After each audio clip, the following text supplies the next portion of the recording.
पंतप्रधान मोदींची भेट घेतल्यानंतर मुख्यमंत्री देवेंद्र फडणवीस यांचा माध्यमांशी संवाद, विविध विषयावर भाष्य. भेटीमध्ये सविस्तर राज्याच्या अनुषंगाने चर्चा केली असं तुमच्याकडे सांगितलं. मी माननीय पंतप्रधान नरेंद्र मोदीजी यांची भेट घेतलेली आहे. राज्यामध्ये एकूण प्रशासन आणि प्रकल्प या संदर्भातली माहिती मी त्यांना दिली. केंद्र सरकारच्या सोबत काही प्रकल्पांची आमची चर्चा चाललेली आहे. काही प्रकल्प वेगवेगळ्या स्टेजेसमध्ये आहेत, त्या संदर्भातली माहिती त्यांना दिली आणि एकूणच केंद्र सरकारकडनं काय मदत अपेक्षित आहे या संदर्भात देखील मी त्यांना जे काही पत्र आहे ते दिलेलं आहे. अतिशय चांगली चर्चा झाली आहे. पूर्वी देखील जेव्हा जेव्हा आम्ही केंद्र सरकारकडे मदत मागतो त्यावेळी ती मदत मिळते.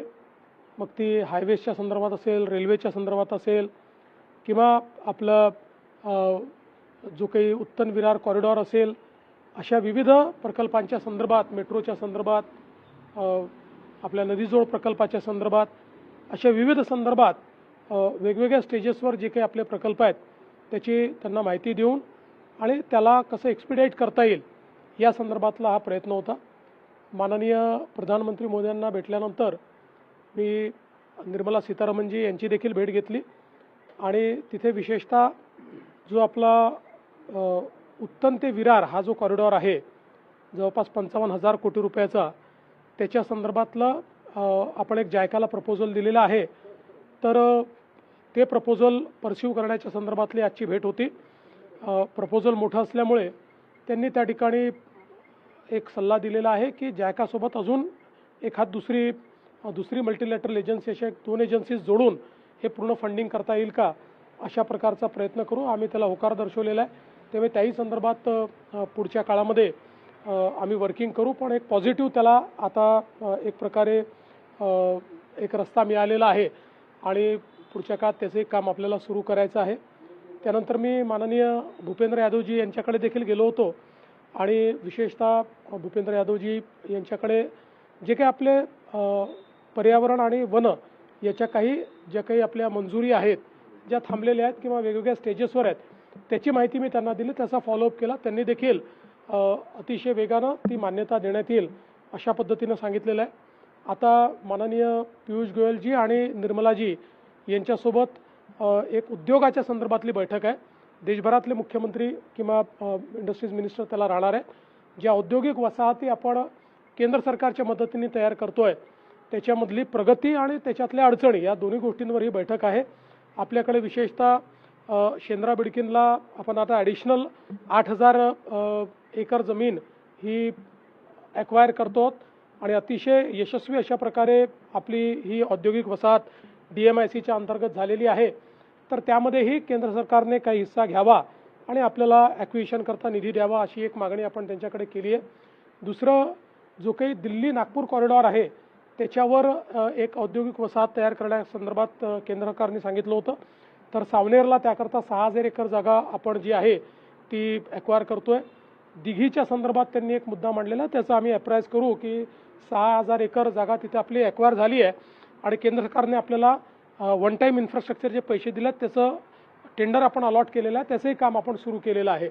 याच्या व्यतिरिक्त काही आपल्या छोट्या मोठ्या मागण्या त्याच्यामध्ये आहेत. विशेषतः जो काही मुंबई बेंगलोर कॉरिडॉर आहे त्याच्यावर आपल्याला जी काही एक MIDC तयार करायची आहे, जयकुमार गोरेजी त्याकरता आलेले आहेत. तर त्या संदर्भातलं एक आपली मागणी आहे, तर ती पण आपण त्यांच्यासमोर ठेवतो आहोत आणि चांगल्या पद्धतीनं केंद्र सरकारचा देखील आपल्याला फायदा मिळतो आहे. विशेषतः भव्या स्कीममध्ये जास्तीत जास्त इंडस्ट्रीयल पार्क्स हे महाराष्ट्राला मिळावे या दृष्टीनं आजची बैठक आमच्याकरता मला असं वाटतं महत्त्वाची. आज अर्थात त्याचा निर्णय होणार नाही, आज आम्ही केवळ प्रपोजल देतो आहोत, पण पुढच्या काळामध्ये निश्चितपणे तोही एक फायदा मिळेल. पुण्याची जी मेट्रो 3 आहे, जी टाटासोबत आपण तयार केलेली आहे, जी देशातली नवीन पॉलिसीतली पहिली PPP मेट्रो आहे, याचं जवळपास काम पूर्ण झालं आहे. आता त्याचं टेस्टिंग चाललं आहे. त्यामुळे त्याही संदर्भात मी माननीय मोदीजींना निमंत्रण दिलेलं आहे की याचं टेस्टिंग संपल्याबरोबर त्याचं उद्घाटन आपल्याला करायचं आहे.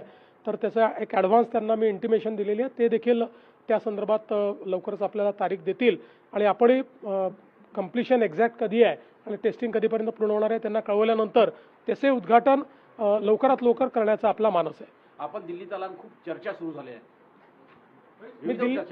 मी दिल्लीत असलो तरी चर्चा होतात, मुंबईत असलो तरी चर्चा होतात.